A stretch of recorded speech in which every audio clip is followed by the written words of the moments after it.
حضور نبی اکرم صلی اللہ علیہ وآلہ وسلم کے اس دنیا میں ظاہری طور پر پردہ فرما جانے کے بعد جناب ابوبکر صدیق رضی اللہ تعالی عنہ خلیفہ اول، خلیفہ بلا فصل منتخب ہوئے۔ 2.5 سال آپ کی خلافت رہی۔ آپ کے وصال کے بعد حضرت عمر رضی اللہ تعالی عنہ خلیفہ بنے۔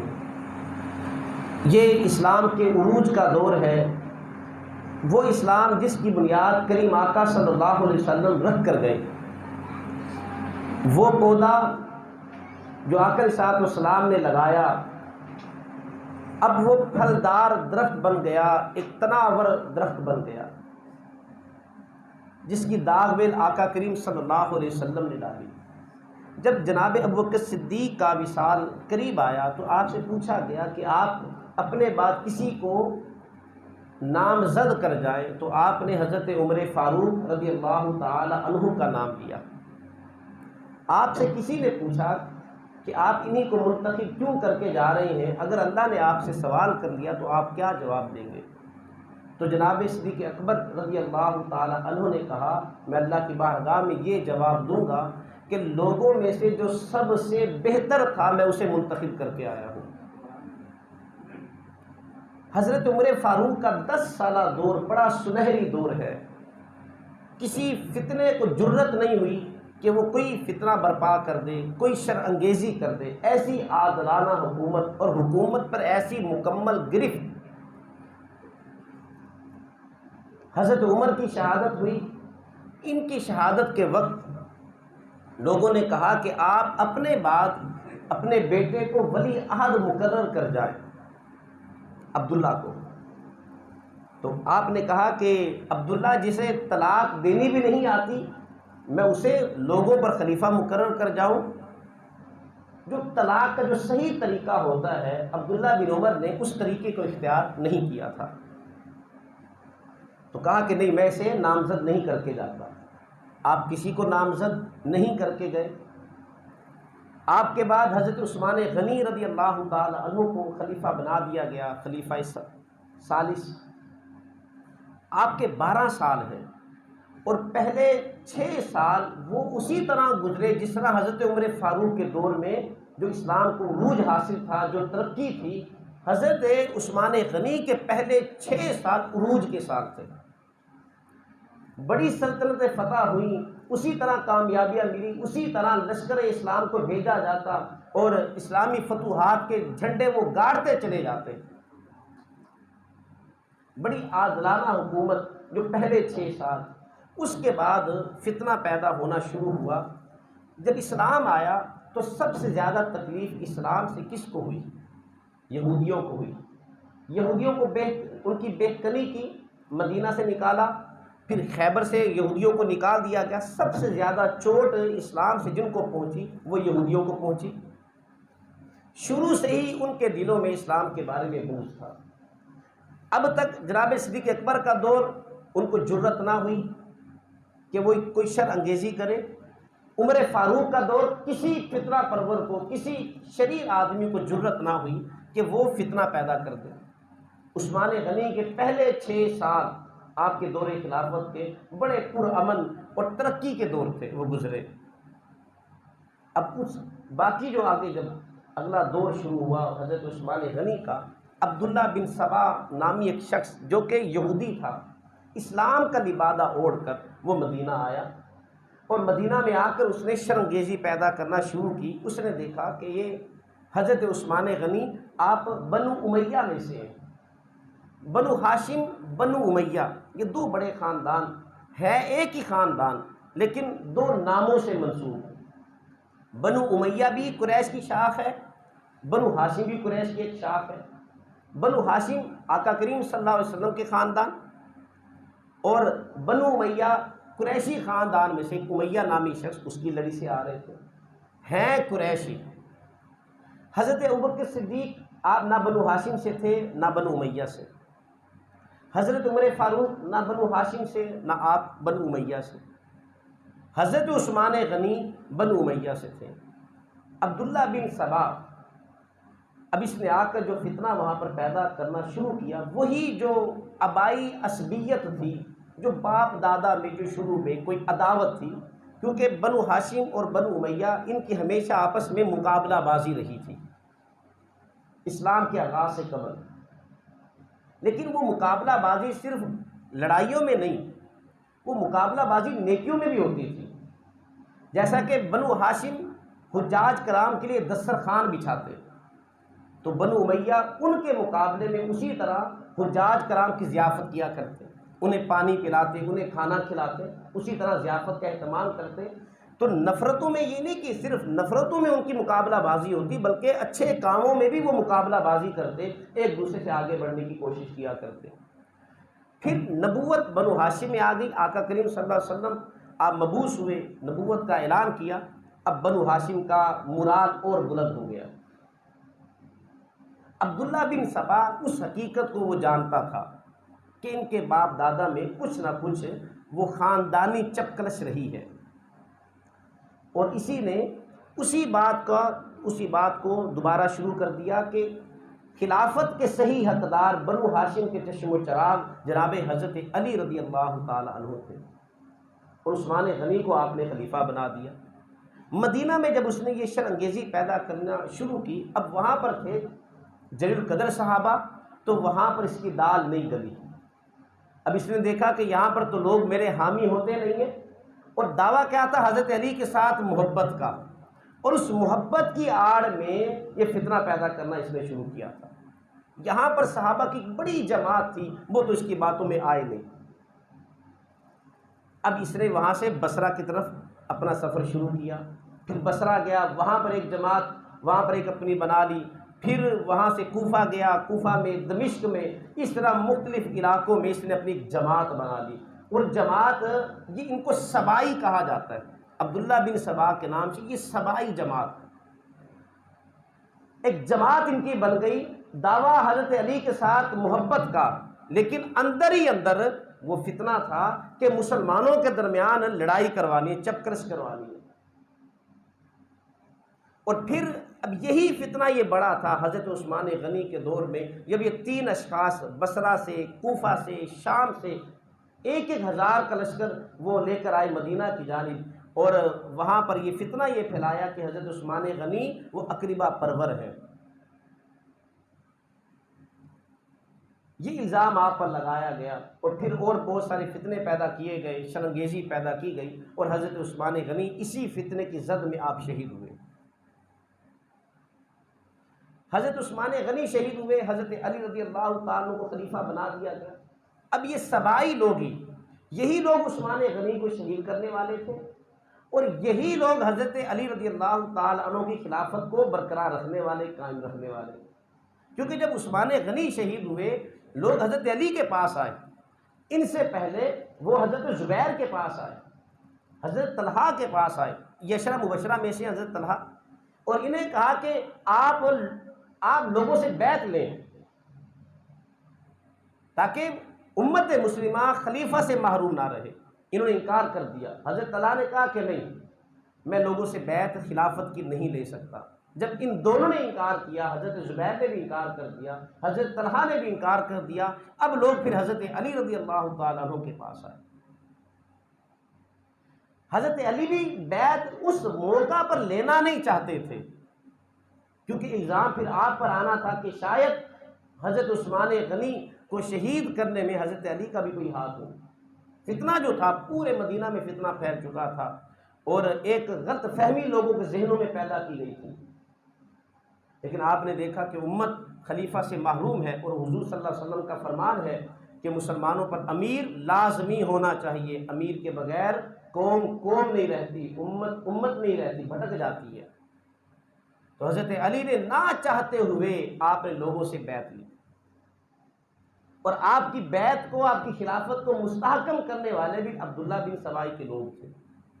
عبداللہ بن سبا نے جو ایک نعرہ لگایا جب حضرت علی آپ خلیفہ بنے، تو حضرت علی کے بارے میں کہا یہ اللہ کے اوتار ہیں، جس طرح یہ مشرک لوگ رام چندر کے بارے میں کہ اللہ کے اوتار میں سے ایک اوتار ہے، کہ اور اسی طرح مسیحیت میں عیسیٰ علیہ السلام کہ یہ اللہ کے اوتار یعنی اللہ کے بیٹے ہیں، تو عبداللہ بن سبا نے جب یہ نعرہ لگایا علی کی محبت میں، مقصود فتنہ پیدا کرنا تھا، اور کہا کہ حضرت علی بھی اللہ کے اوتار ہیں اور یہ خلافت کے سب سے زیادہ اور پہلے حقدار تھے، ان کے ساتھ ظلم اور زیادتی کی گئی۔ جب حضرت علی کو یہ پتہ چلا تو آپ نے عبداللہ بن سبا کو زندہ جلا دیا۔ اب اس کے حامی تو بہت سارے تھے، بصرہ میں بھی، کوفہ میں بھی، شام میں، دمشق میں، ہر جگہ پر اس کی ایک جماعت ایک تھی۔ اب وہ جماعت اسی طرح پنپنا شروع ہوئی۔ حضرت علی رضی اللہ تعالیٰ عنہ بھی پھر شہید ہوئے۔ آپ کے بعد حضرت امام حسن رضی اللہ تعالیٰ عنہ آپ خلافت پر متمکن ہوئے، 6 ماہ تک آپ خلیفہ رہے۔ ادھر سے حضرت امیر معاویہ رضی اللہ تعالیٰ عنہ آپ عرصہ دراز سے شام کے گورنر تھے، شام کی حکومت حضرت امیر معاویہ کے پاس تھی۔ خلیفہ وہی تھے جو مدینہ میں جس کو جمہوری طور پر اتفاق کے رائے سے مقرر کر دیا جاتا ہے، یہ گورنر تھے امیر معاویہ شام میں۔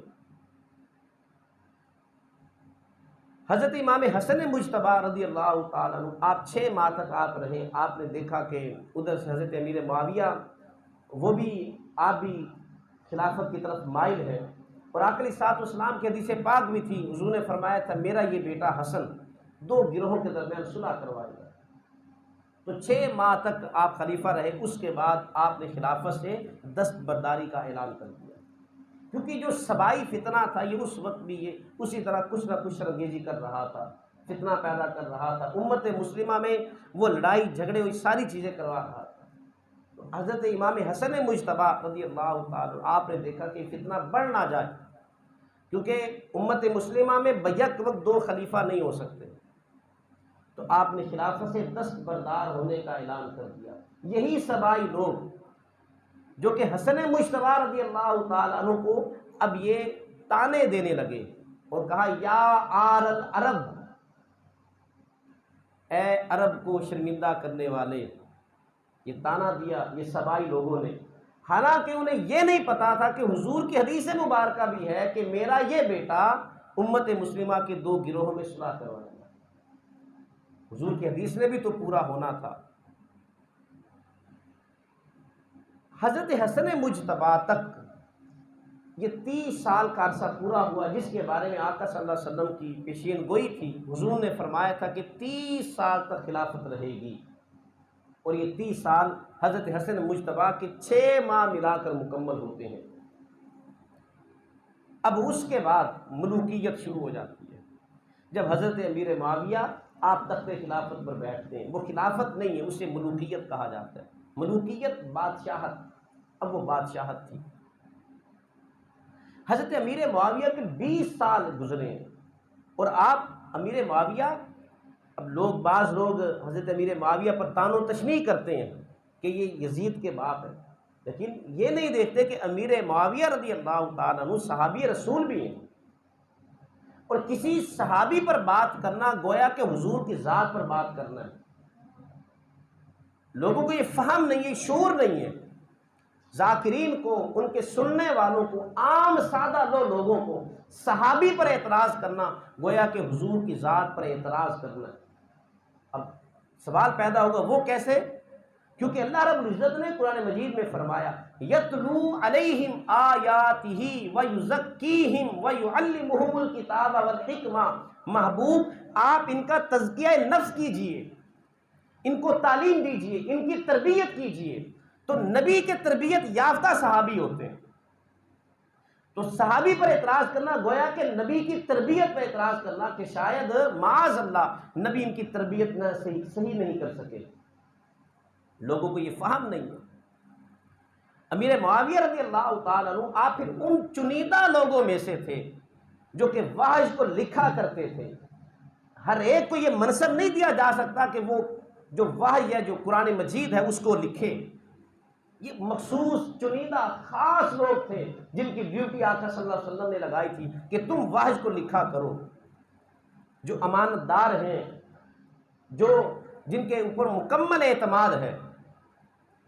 تو ان میں حضرت امیر معاویہ رضی اللہ تعالیٰ عنہ بھی، 20 سال آپ نے حکومت کی، ایسی عادلانہ آپ کی حکومت تھی، 20 سال تک یہ جو سبائی فتنہ تھا یہ بھی سر چھپا کر بیٹھ گیا، انتظار میں تھے کہ کب حالات ہمارے کنٹرول میں ہوں دوبارہ فتنہ پیدا کریں۔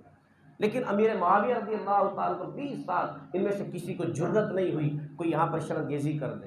بڑا زبردست آپ کی حکومت گزری امیر معاویہ رضی اللہ تعالیٰ کو 20 سال۔ اس 20 سال کے عرصہ میں کسی کو کوئی فتنہ نہیں ملے گا، کوئی اسلامی نظام میں کہیں پر کوئی ڈھیل نظر نہیں آئے گی، کوئی چوک نظر نہیں آئے گی۔ یہ ایسا دور تھا امیر معاویہ کا جس کو لوگ چھپا دیتے ہیں، بتاتے نہیں ہیں۔ 20 سال کے بعد جب حضرت امیر معاویہ کا وصال آیا، اب یہ آپ کی کسی صحابی کی نیت پر شک نہیں کیا جا سکتا۔ آپ کی نیت حضرت امیر معاویہ کی ہرگز یہ نہیں تھی کہ یزید تخت خلافت پر بیٹھ کر اہل بیت اطہار کو کوئی تکلیف دے، یہ نیت بالکل نہیں تھی۔ ہاں ایک اجتہادی آپ کی خطا تھی کہ آپ نے ولی عہد یزید کو مقرر کیا۔ ولی عہد مقرر کرنا کوئی حرام نہیں ہے، یہ بات بھی ذہن نشین کریں، کیونکہ حضرت عمر سے بھی کہا گیا اپنے بیٹے کو ولی عہد مقرر کر دیں۔ آپ نے یہ نہیں کہا تھا کہ ولی عہد مقرر کرنا حرام ہے، یہ نہیں آپ نے کہا، بلکہ آپ نے ان کے اندر جو کمی تھی اس کو بیان کیا۔ یہ تو طلاق بھی صحیح طریقے سے نہیں دے سکتا۔ حضرت علی سے بھی لوگوں نے کہا تھا کہ آپ حسن مجتبیٰ کو ولی عہد مقرر کر جائیں، لیکن حضرت علی نے یہ نہیں کہا کہ ولی عہد مقرر کرنا حرام ہے، یہ نہیں کہا، بلکہ آپ نے یہ معاملہ امت پر چھوڑ دیا، کہا امت جسے مناسب سمجھے اسے منتخب کر دے، اب خواہ وہ حسن مجتبیٰ ہو یا کوئی اور ہو۔ تو ولی عہد مقرر کرنا کوئی حرام نہیں ہے، کوئی کبھی کام نہیں ہے، کیا جا سکتا ہے جو کہ امت کو لیڈ کر سکے۔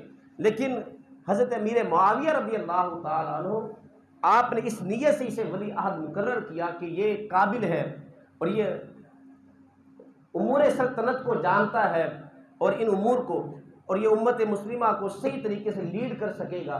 آپ کے ذہن میں یہ بات تھی، یہ علم نہیں تھا کہ یہ اتنا بڑا یہ فساد پیدا کر دے گا۔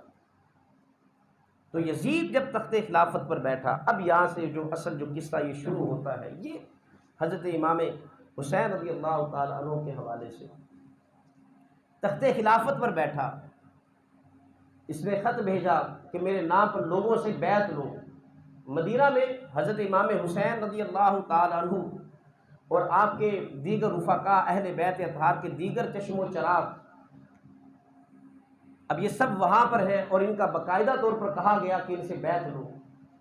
مدینہ کا گورنر ولید بن عتبہ تھا، اس نے امام حسین کو پیغام بھیجا کہ آپ آ کر مجھ سے مل جائیں۔ آپ کو پتہ تو تھا کہ یہ پیغام کیوں آیا، بہرحال آپ گورنر مدینہ کے حکم پر آپ اس کے گھر چلے گئے جو کہ گورنر ہاؤس تھا، وہاں پر گئے، اس نے پھر وہ خط پڑھ کر دکھایا اور کہا کہ اس کا حکم ہے کہ میں آپ سے بیعت لوں۔ آپ نے کہا کہ مجھے رات کی مہلت دو، میں تمہیں کل بتاؤں گا۔ ساتھ آپ نے یہ بھی کہا کیا تم یہ بات پسند کرتے ہو کہ میں رات کی تنہائی میں تم یزید کے نام پر بیعت کروں اور لوگوں کو پتہ بھی نہ ہو، مجمع عام میں یہ بات ہوگی، وہاں پر پھر جو میں نے فیصلہ کرنا ہوا ادا کر دوں گا۔ ایک رات کی مہلت لی، گھر آ کر حضرت سیدہ زینب رضی اللہ تعالی عنہ کو بتایا کہ اس مقصد کے لیے گورنر نے مجھے بلایا تھا۔ بہرحال اگلا دن آ گیا، آپ نہ گئے، گورنر کا پیغام آیا، آپ نے پھر کہا کہ ایک رات کی اور مہلت دو۔ تاریخ میں آتا ہے وہ رات آپ نے اپنی والدہ محترمہ سیدہ کائنات سیدہ خاتون جنت حضرت فاطمہ الزہرا رضی اللہ تعالی عنہا کی قبر مبارک کے پاس گزاری، اپنے بھائی حضرت حسن مجتبیٰ کی قبر کے پاس گزاری، اور وہاں پر بس یہ آہوزاری اور دعائیں ہی کرتے رہے اور اللہ رب العزت سے مدد طلب کرتے رہے کہ مجھے کوئی راستہ دکھا دے۔ آقا صلی اللہ علیہ وسلم کے روضے پر حاضر ہوئے، وہاں پر رو رو کر التجا کی کہ یا رسول اللہ میری مدد فرمائے۔ اگلا دن آ گیا، پھر تیسرا دن آ گیا تو گورنر ہاؤس پہنچے اور کہا کہ میرے جیسا شخص یزید جیسے شخص کی بیعت نہیں کر سکتا۔ وہاں پر مروان بھی بیٹھا ہوا تھا اور مروان نے گورنر مدینہ سے کہا کہ اگر یہ بیعت نہ کریں ان کا سر قلم کر دینا، اگر یہاں سے چلے گئے تمہارے ہاتھ دوبارہ نہیں آئیں گے۔ اب سوال یہ ہے کہ امام حسین رضی اللہ تعالیٰ عنہ یزید کے ہاتھ پر بیعت کیوں نہیں کرنا چاہتے تھے؟ اب وہ تاریخ ساز لفظ ہیں. آپ نے گورنر مدینہ سے کہا راجل فاسق شارب الخمر، کہا کہ یزید وہ شرابی آدمی ہے، بدکار ہے، اور زناکاری اس کے دور میں عام ہے، تو میرے جیسا شخص اس جیسے شخص کے ہاتھ پر بیعت نہیں کر سکتا جو کہ دین کی حدوں کو توڑنے والا ہے. یہ کہہ کر جب آپ جانے لگے تو مروان جو چھپ کر بیٹھا ہوا تھا وہ باہر نکل آیا اور گورنر سے کہنے لگا اگر یہ یہاں سے چلے گئے دوبارہ تمہارے ہاتھ نہیں آئیں گے. آپ نے بات سن لی، آپ تیزی کے ساتھ واپس پڑ گئے. گویا کہ محمدی کچھا سے حیدری شیر باہر نکل کر آیا اور مروان کو للکارتے ہوئے کہا تو جانتا نہیں میں کون ہوں؟ میں وہ ہوں کہ جس کے گھر میں جبرائیل امین آیا کرتے تھے، جہاں پر جبرائیل امین حضور پر وحی لے کر آیا کرتے تھے، اور تم یہ کہتے ہو کہ میں یزید کے نام پر یہاں پر بیعت کروں؟ یہ نہیں ہو سکتا. آپ یہ کہہ کر واپس آ گئے. سیدہ زینب رضی اللہ تعالی عنہ کو وہ مکمل حالات بتائے اور پھر ارادہ کر لیا مدینہ چھوڑنے کا. تو پھر آقا صلی اللہ علیہ وسلم کے روزے اقدس پر آئے، وہاں پر حاضری دی. آپ اندازہ کریں جس کی زندگی مدینہ میں گزری، جس کا بچپن مدینہ میں گزرا، جوانی مدینہ میں گزری، اس کے لیے مدینہ چھوڑنا کتنا مشکل ہوگا. حاجی 8 دن کے لیے مدینہ جاتا ہے اور 8 دنوں کے بعد جب وہ واپس آتا ہے، جو اس کی کیفیت ہے اور جو اشک رواں ہوتے ہیں، تو کتنا مشکل ہوتا ہے مدینہ کو چھوڑنا، اور امام حسین کے لیے کتنا چھوڑنا مشکل ہوگا مدینہ کا چھوڑنا. بہرحال آپ مدینہ سے مکہ کی جانب عازم سفر ہوئے، آپ کے ساتھ آپ کے رفقا، آپ کے گھر والے، آپ کے چچا زاد بھائی، آپ کے بھتیجے، اب یہ سب مکہ کی جانب آئے.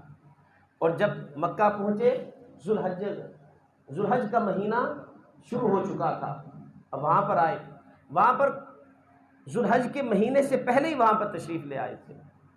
وہاں پر آپ رہے کچھ عرصہ اور ادھر حج کا مہینہ شروع ہو گیا. آپ نے بھی احرام باندھ لیا، لیکن دیکھا کہ مکہ کے حالات بھی سازگار نہیں ہیں. وہاں پر بھی وہ یزید کا پیغام آ رہا ہے کہ میرے نام پر لوگوں سے بیعت لو. اب گورنر کے پاس وہاں پر بھی پیغام آ گیا. اس نے امام صاحب کی طرف یہ پیغام بھیجا کہ جی یزید کا پیغام آیا کہ آپ سے بیعت لو. آپ نے کہا کہ میں یزید کی بیعت کرنا ہی ہوتی تو مدینہ نہ کر لیتا، مدینہ کیوں چھوڑتا. ادھر ذوالحج کا مہینہ شروع ہو گیا اور جوک در جوک لوگ بھی حج کرنے کے لیے مکہ آ رہے ہیں، اور لوگ مکہ آ رہے ہیں اور امام عالی مقام امام حسین رضی اللہ تعالیٰ عنہ آپ مکہ کو چھوڑ رہے ہیں. احرام آپ نے باندھا تھا، احرام کھول دیا، عمرہ کر لیا لیکن حج نہیں کیا. حج سے پہلے 8 ذوالحج تھا جب آپ مکہ سے عازم سفر ہوئے. حضرت عبداللہ ابن عباس رضی اللہ تعالی عنہ، جو کہ رشتے میں آپ کے نانا بھی لگتے ہیں، حضرت عباس حضور کے چچا ہیں اور حضرت عبداللہ حضور صلی اللہ علیہ وسلم کے چچا زاد بھائی ہیں. تو رشتے میں حضرت عبداللہ ابن عباس امام حسین رضی اللہ تعالیٰ کے نانا لگے. تو انہوں نے کہا کہ میں دیکھ رہا ہوں وہ لوگ آپ کو قتل کر دیں گے، آپ یہاں سے نہ جائیں، آپ یہاں پر زیادہ محفوظ ہیں. لیکن آپ نے کہا کہ نہیں، مجھے جانے دو، میں نے خواب دیکھا ہے اور وہ میں خواب کسی سے بیان بھی نہیں کرنا چاہتا. حضور کی بھی حدیث مبارکہ تھی، امام حسین رضی اللہ تعالیٰ کو شہید کیا جائے گا. حضور نے فرمایا کہ میرے سے بیٹے کو شہید کیا جائے گا، اور آپ نے وہ جگہ بھی بتائی، اس جگہ کی نشاندہی بھی کی، یہاں تک کہ اس جگہ کی مٹی بھی لا کر دی. حضرت ام سلمہ کو میدان کربلا کی مٹی لا کر دی جو کہ شیشی میں بند تھی، اور کہا کہ جب یہ مٹی خون میں تبدیل ہو جائے سمجھ جانا میرے بیٹے کو شہید کر دیا گیا. آپ کی شہادت کو شہرت تھی. حضرت علی رضی اللہ تعالیٰ اپنے دور خلافت میں جب سفر کرتے ہوئے میدان کربلا سے گزرتے ہیں، وہ ریت کو دیکھتے ہیں جو سرخی بامائل ہوتی ہے. آپ وہاں پر رک جاتے ہیں، لوگوں سے پوچھتے ہیں یہ کون سی جگہ ہے؟ لوگ کہتے ہیں یہ میدان کربلا ہے. آپ وہاں پر رونے لگ جاتے ہیں اور کہتے ہیں یہی وہ میدان ہے جہاں پر میرے بیٹے کو شہید کیا جائے گا. یہاں پر ان کے خیمے لگیں گے، یہاں پر یہ ہوگا، اور کافی دیر تک آپ وہاں پر بیٹھے روتے رہے۔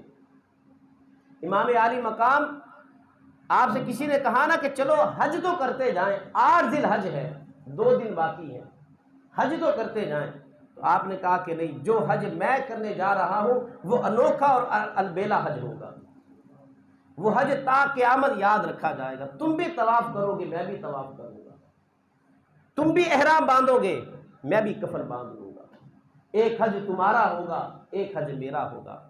تم سر مڈا کر اپنے حج کو مکمل کر لو گے، میں اپنا سر کٹا کر اپنے حج کو مکمل کروں گا، ایک میرا حج ہوگا، ایک تمہارا حج ہوگا، لیکن میرے حج کو تا قیامت یاد رکھا جائے گا۔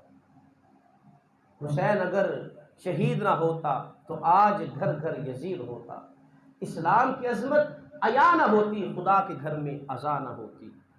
آپ نے کہا لوگوں مجھے نہ روکو، مجھے جانے دو، نانے کے دین کی کشتی مجھے بچانے دو، میں جاتا ہوں کہ دنیا پر وفا کا نام رہ جائے، میں رہوں نہ رہوں پر عظمت اسلام رہ جائے۔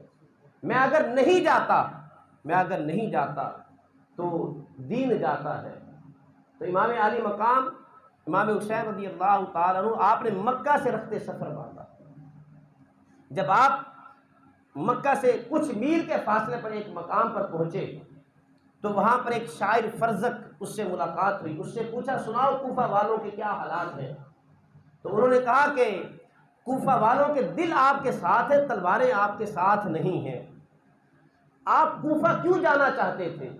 اس وجہ سے کہ کوفہ والوں کے خط آپ کے پاس آئے تھے، انہوں نے کہا کہ ہم یزید کے ہاتھ پر بیعت نہیں کرنا چاہتے، ہم آپ کے منتظر ہیں، آپ آ جائیں، ہم آپ کے منتظر ہیں، آپ آ جائیں، آپ کے ہاتھ پر ہم بیعت کرنا چاہتے ہیں۔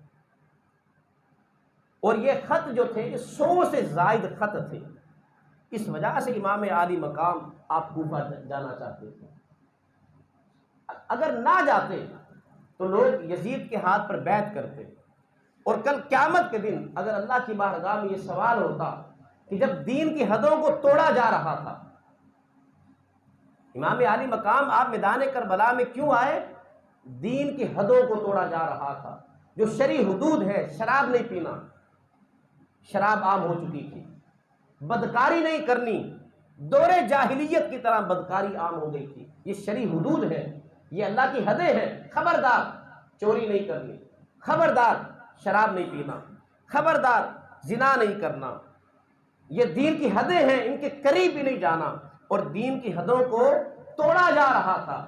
لہٰذا اس وجہ سے آپ کوفہ والوں کے خطوط پر کہ آپ آ جائیں، ہم اس بدبخت کے ہاتھ پر بیعت نہیں کرنا چاہتے، آپ تشریف لیں، آپ کے ہاتھ پر بیعت کرنا چاہتے ہیں۔ یہ وہ خطوط تھے جس کی بنیاد پر امام عالی مقام آپ کوفہ جانا چاہتے تھے۔ اسی وجہ سے آپ نے بھی یزید کے ہاتھ پر بیعت نہیں کی، ظالم شخص ہے، بدکار ہے، عیاش ہے، دین کی حدوں کو توڑنے والا ہے۔ آپ اس وجہ سے آپ کوفہ کی جانب عازم سفر ہوئے، اور کوفہ جانے سے پہلے آپ نے اپنے بھائی حضرت مسلم بن عقیل کو بھیجا کہ آپ جائیں، کوفہ والوں کے حالات دیکھ کر آئیں۔ مسلم بن عقیل کوفہ داخل ہوئے، لوگوں نے آپ کا بڑا پرجوش استقبال کیا کہ امام عالی مقام کے نمائندہ آئے ہیں، اور مسلم بن عقیل کے ہاتھ پر امام عالی مقام کے نام پر بیعت کی۔ کتنے افراد تھے؟ 100، 200، 1000، 10,000 سے زائد لوگ تھے، جو کہ بڑی تعداد بن جاتی ہے، 10,000 سے زائد۔ اتنے لوگوں نے حضرت مسلم بن عقیل کے ہاتھ پر امام عالی مقام کے نام پر بیعت کی۔ حضرت مسلم بن عقیل بھی خوش ہو گئے کہ حالات تو ہمارے ساتھ ہیں، لوگ ہمارے ساتھ ہیں، تو آپ نے امام عالی مقام کو خط لکھا، آپ جلدی سے کوفہ آ جائیں، جلدی سے کوفہ آ جائیں، کوفہ والے ہمارے ساتھ ہیں، بدعہدی نہیں کریں گے۔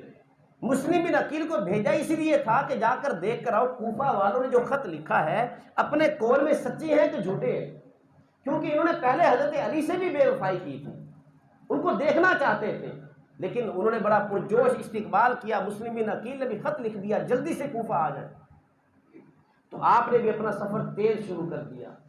لیکن دوسری طرف کوفہ میں حالات خراب ہو گئے۔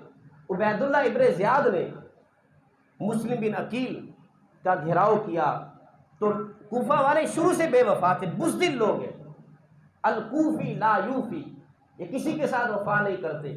عبید اللہ ابن زیاد آیا، بڑا ظالم شخص تھا، جابر آدمی تھا، بڑا سخت گیر تھا، تو لوگوں نے دیکھا کہ تو بڑا ظالم شخص ہے، کہیں ہمیں نہ مار دے، مسلم بن عقیل کا ساتھ دینا چھوڑنا شروع کر دیا، چھوڑتے گئے۔ مغرب کی نماز آپ ادا کروانے لگے، پیچھے جمع غفیر تھا، رش تھا لوگوں کا، جب آپ نے سلام پھیرا پیچھے ایک بھی آدمی موجود نہیں تھا۔ یہ کوفہ والوں کی حقیقت ہے، یہ ایسے بے وفا لوگ ہیں، انہی کے لیے امام عالی مقام یہاں پر آ رہے ہیں۔ اور مسلم بن عقیل کے ساتھ کیا کیا؟ جب آپ نے سلام پھیرا دیکھا پیچھے کوئی بھی نہیں ہے، آپ پریشان ہو گئے۔ پریشانی اس بات پر تھی کہ میں تو امام عالی مقام کو خط لکھ چکا ہوں کہ آ جائیں، لوگ ہمارے ساتھ ہیں، لیکن لوگ تو ہیں ہی بے وفا۔ اور ادھر امام عالی مقام نے سفر تیز شروع کر دیا، اور ادھر عبید اللہ ابن زیاد نے مسلم بن عقیل کو بھی گرفتار کر لیا اور آپ کو شہید کر دیا۔ اگر اس کی کہانی میں جائے وقت گزر جائے گا، مسلم بن عقیل کو بھی شہید کر دیا۔ اور جب یہ خبر آئی امام عالی مقام کے پاس، اس وقت آپ کوفہ کے ذرا بالکل قریب تھے، نہ اتنے دور نہ اتنے قریب، اور آپ نے بھی دیکھا کہ حالات ہمارے ہاتھ سے نکل رہے ہیں۔ ادھر سے یزید کا لشکر بھی آ گیا امام عالی مقام کو روکنے کے لیے، پتہ چل گیا کہ لشکر ہمیں روکنے کے لیے آ رہا ہے، اور ادھر سے خبر بھی آ گئی کہ مسلم بن عقیل کو شہید کر دیا۔ قریب تھا امام عالی مقام، آپ شاید واپس چلے جاتے، لیکن جب مسلم بن عقیل کے صاحبزادوں نے سنا کہ ہمارے والد کو قتل کر دیا ہے، بھتیجوں نے سنا، بھائیوں نے سنا کہ ہمارے بھائی کو شہید کر دیا ہے، اب یہ چیز کہ انہوں نے کہا کہ ہم تو اپنے بھائی کا بدلہ لیں گے، انہوں نے ہمارے بھائی کو شہید کیا۔ امام عالی مقام آپ بھی رک گئے کہ میری خاطر تو یہ لوگ یہاں تک میرے ساتھ آئے، اب اگر میں واپس چلا جاؤں تو یہ ان کے ساتھ اچھا نہیں ہوگا، لہٰذا آپ بھی رک گئے۔ اب اس بات سے بھی پتہ چلتا ہے آپ خلافت کے لیے نہیں آئے تھے، کیونکہ آقا علیہ الصلوۃ والسلام کا فرمان ہے کہ جب ایک خلیفہ نامزد ہو جائے، خواہ وہ سچا ہو یا جھوٹا ہو، لوگ اس کے نام پر بیعت کر لیں، تو اب کسی دوسرے کے لیے جائز نہیں ہے وہ اپنی خلافت کا اعلان کرے۔ تو حضرت امام عالی مقام آپ خلافت نہیں چاہتے تھے، وہ جو نظام غلط تھا آپ اس نظام کی درستی چاہتے تھے، وہ جو دین کی حدوں کو توڑا جا رہا تھا آپ اسے درست کرنا چاہتے تھے۔ جو اسلام کی جو چھٹی عمارت تھی، خلفائے راشدین، امام حسن مجتبیٰ، یہ 5 عمارتیں، یہ چھٹی عمارت جو متزلزل ہو رہی تھی اسلام کی، آپ اس کی درستی چاہتے تھے، اثر نو تعمیر اس کی چاہتے تھے۔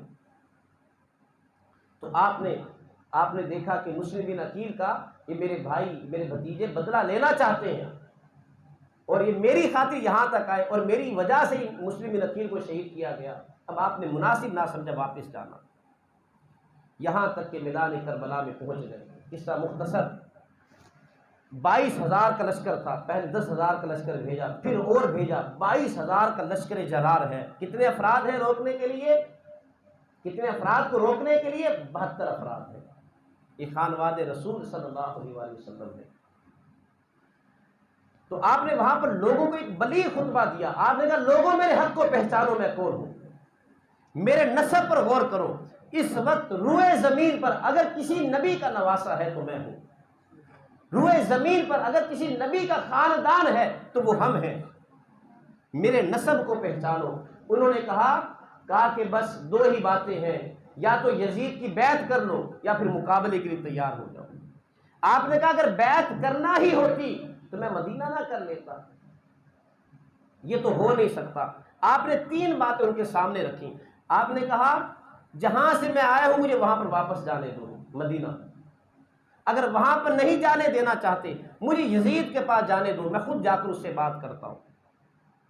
اور پھر کہا اگر یزید کے پاس بھی نہیں جانے دینا چاہتے، مدینہ بھی واپس نہیں جانے دینا چاہتے، مجھے سرحدی علاقوں کی طرف بھیج دو، میں وہاں پر جانا چاہتا ہوں، کفار کے ساتھ مقابلہ کروں گا، وہیں پر شہید ہو جاؤں گا۔ انہوں نے یہ 3 باتیں آپ کی قبول نہ کی۔ اب یہ کیوں نہیں قبول کی؟ اس لیے کہ کوفہ والوں کے خط آپ کے پاس تھے، وہ ایویڈنس آپ کے پاس وہ موجود تھا، وہ شہادتیں موجود تھیں، اور آپ کے مقابلے کے لیے کون ہے؟ وہ کوفی لوگ ہیں۔ 22,000 کا جو لشکر تھا اس میں اکثر کوفہ کے لوگ بھی تھے، بصرہ کے بھی تھے، شام کے بھی تھے، لیکن اس لشکر میں کوفہ والے بھی تھے، اور وہ نہیں چاہتے تھے یہ خطوط جو ہم نے خود لکھے ہیں یہ یزید تک پہنچے، کیونکہ امام عالی مقام جو یزید کے پاس جاتے اسے یہ خط دکھاتے کہ یہ خط تھے جو کوفہ والوں نے مجھے لکھے کہ آپ ہمارے پاس آئیں، آپ ہمارے پاس آئیں، آپ کے نام پر بیعت کرنا چاہتے ہیں۔ اور یزید کو جب یہ بات پتہ چلنا تھی تو اس نے انہیں معاف نہیں کرنا تھا کوفہ والوں کو کہ تم نے میرے ہوتے ہوئے انہیں خط کیوں لکھا کہ آپ ہمارے پاس آئیں۔ یہی وجہ تھی کہ خیموں کو بعد میں بھی جلایا گیا۔ امام عالی مقام کو شہید کرنے کے بعد خیموں کو کیوں جلایا؟ دوسری طرف کیا وہ مسلمان نہیں تھے؟ کیا وہ جانتے نہیں تھے نبی کا خاندان ہے؟ کیا انہیں یہ نہیں پتا تھا یہ مسلمان ہیں، یہ صحابی ہیں؟ کیا کوفہ والوں کو، لشکری کو نہیں پتا تھا؟ سب پتا تھا۔ اتنا ظلم تو غیر مسلم بھی نہیں کرتا نا۔ مسلمان ہوتے ہوئے انہوں نے خیموں کو آگ کیوں لگائی؟ کیونکہ جو 100 سے زائد خط تھے وہ آپ کے پاس خیموں میں محفوظ تھے۔ انہوں نے کہا کہ اگر ہم نے امام عالی مقام کو شہید کر بھی دیا، اگر یہ خط یزید تک پہنچ گئے پھر ہمیں گربانوں سے پکڑ لیا جائے گا، یہ خط تو ہم نے لکھے تھے۔ اس لیے انہوں نے خیموں کو بھی جلا دیا۔ تو امام عالی مقام، آپ سے کہا گیا کہ آپ بیعت کریں، آپ نے کہا کہ نہیں، بیعت تو ہو نہیں سکتی۔ آپ کی تینوں باتوں کو بھی مسترد کر دیا، نہ تو واپس جانے دیا، نہ یزید کے پاس جانے دیا، نہ سرحدی علاقوں کی طرف جانے دیا، کہا مقابلہ کرے۔ تو جب آپ مقابلے کے لیے میدان عمل میں آنے لگے تو جو آپ کے بھائی تھے، حضرت علی کی دوسری زوجہ میں سے جو بیٹے تھے، حضرت عباس علمبردار، مشہور نام حضرت عباس کے نام سے، حضرت عباس علمبردار حضرت علی کے صاحبزادے، صرف ان کا نام لیا جاتا ہے، حالانکہ ان کے ساتھ حضرت علی کے اور بھی بیٹے تھے، وہ نام نہیں لیے جاتے۔ کیوں؟ ان کے نام خلفائے راشدین کے ناموں پر تھے، حضرت ابو بکر بن علی، حضرت عمر بن علی، حضرت عثمان بن علی اور حضرت عباس بن علی۔ یہ 4 صاحبزادے حضرت علی کے تھے جو کہ میدان کربلا میں شہید ہوئے۔ ان کا نام کیوں نہیں لیتے اہل تشیع حضرات؟ کیونکہ ان کے نام ابو بکر کے نام پر ہے، عمر کے نام پر ہے، عثمان کے نام پر ہے، اور زندگی بھر یہ انہی کو برا بھلا کہہ رہے ہیں۔ حضرت علی اپنے یاروں کی محبت میں ان کے ناموں پر اپنے بیٹوں کے نام رکھ رہے ہیں، تو یہ ان کی آپس میں محبت ہے۔ تو جب امام عالی مقام میدان میں جانے لگے تو بھائیوں نے کہا کہ بھائی ایسا تو نہیں ہو سکتا کہ ہم ہوں اور ہمارے ہوتے ہوئے آپ میدان میں جائیں، یہ نہیں ہو سکتا۔ تو ایک ایک کر کے یہ بھائی شہید ہوئے، بھتیجے شہید ہوئے، علی اکبر شہید ہوئے، علی اصغر شہید ہوئے۔ خانواد رسول کی ایک ایک کلی کٹ رہی ہے۔ 10 محرم الحرام کا دن ہے، جمعہ کا یوم سعید ہے، اور ایک ایک چراغ وہ بجھ رہا ہے۔ جب بڑے بھی اور چھوٹے بھی سب کے سب میدان عمل میں شہید ہوئے، امام عالی مقام کو کسی نے میدان میں جانے نہیں دیا کہ آپ حضور کے نواسے ہیں، یہ نہیں ہو سکتا کہ ہمارے ہوتے ہوئے آپ شہید ہو جائیں، کہ ہمارے زندہ رہنا ہونے کا کیا فائدہ۔ جب تک ایک ایک جوان اور جو آپ کے رفقا تھے، ایک ایک رفیق آپ کا، ایک ایک ساتھی، یہ جو 72 افراد تھے، ایک ایک وہ کر کے شہید نہ ہوئے جو مرد حضرات تھے، اس وقت امام عالی مقام کو انہوں نے میدان میں نہیں جانے دیا۔ اور ظالموں کو پھر بھی رحم نہیں آیا کہ حضور کے خاندان کو شہید کر رہے ہو، بدبختوں، تمہیں پتہ نہیں ہے تم کیا کر رہے ہو، تمہیں آخرت کی فکر نہیں ہے کہ حضور کے سامنے کیا منہ لے کر جاؤ گے۔ آپ کے خانوادے کو ہم نے شہید کیا، کوئی کافر بھی ایسا نہ کرے، تم نے مسلمان ہوتے ہوئے ایسا کیا۔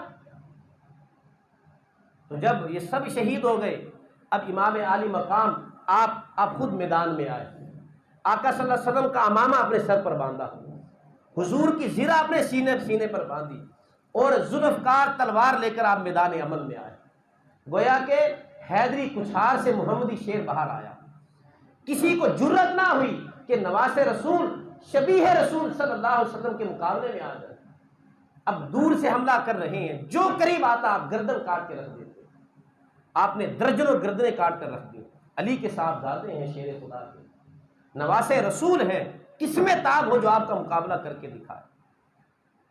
یہاں تک کہ ظالموں نے دور سے تیر برسائے, آپ کا جسم زخموں سے چور ہوا, اور پھر زخموں کی تاب نہ لاتے ہوئے فرش زمین پر آئے, لیکن پھر سنبھل کر بیٹھ گئے. محتاط روایات کے مطابق 113 زخم تھے آپ کے جسم پر تیروں کے, لیکن آپ پھر بھی آپ شیر کی طرح میدان عمل میں کھڑے ہیں, کسی کی جرت نہیں ہے وہ پھر بھی آپ کے قریب آ جائے. آواز آ رہی تھی کون ذی وقار ہے, بلا کا شاہ سوار ہے, لباس ہے پھٹا ہوا غبار سے اٹا ہوا, لخت لخت کٹا ہوا پھر بھی ہے ڈٹا ہوا, نبی کا نور عین ہے یہ بال یقین حسین ہے.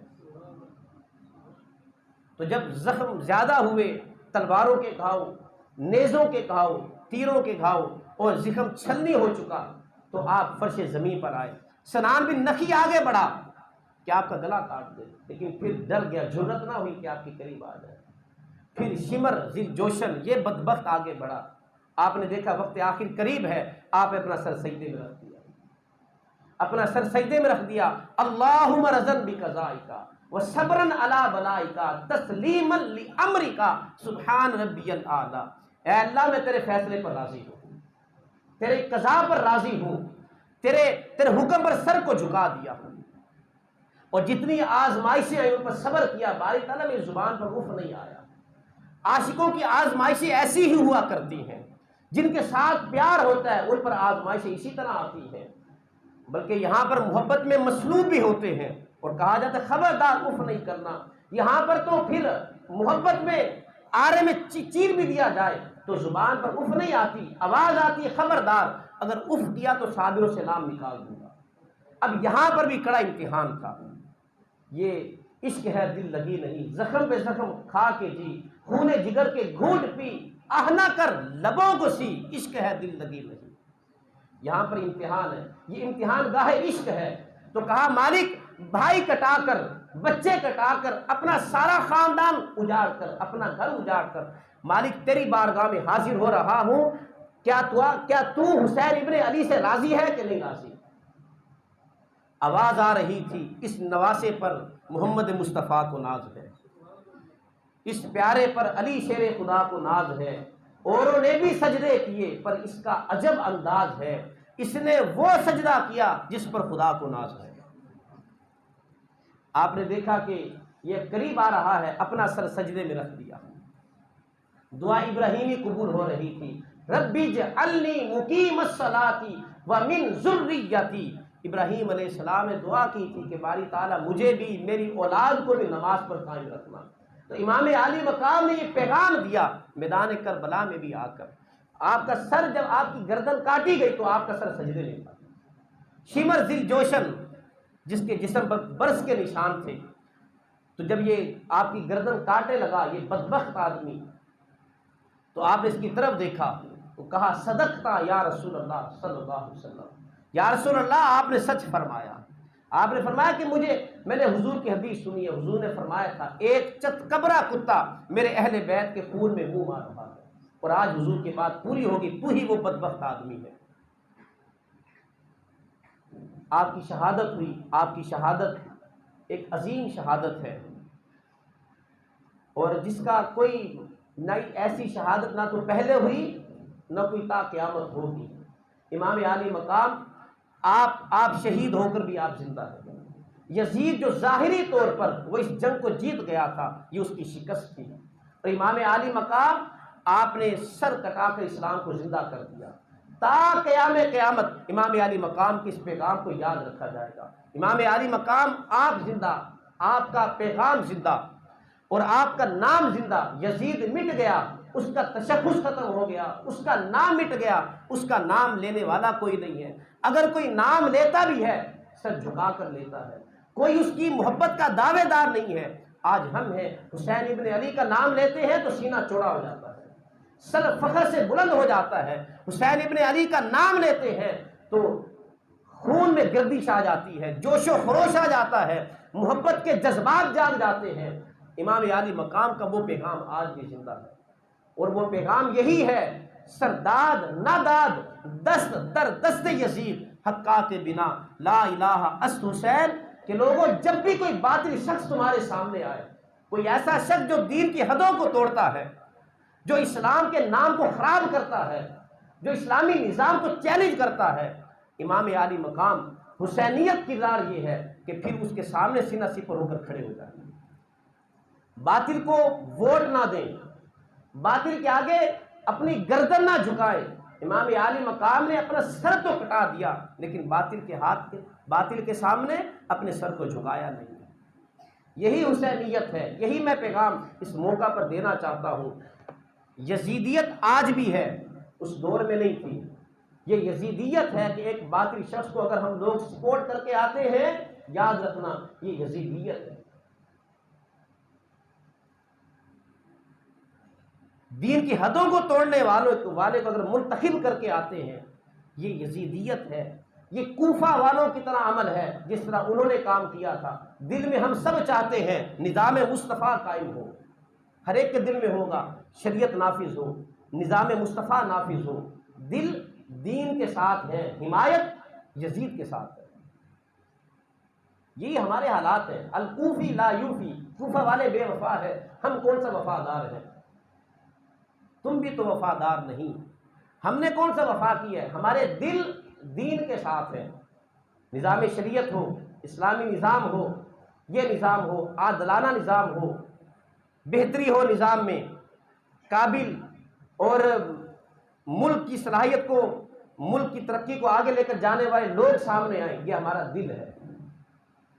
لیکن ہماری سپورٹ، ہماری لوگوں کے ساتھ محبتیں وہ اس بات پر ہیں، باطل نظام کے ساتھ سپورٹ باطل کے ساتھ ہے، یزید کے ساتھ ہے۔ تو ہم میں کوفہ والوں میں کوئی فرق نہیں ہے، اور اس میں کوئی جھوٹ نہیں ہے، کوئی رے نہیں ہے، کوئی رعایت نہیں ہے۔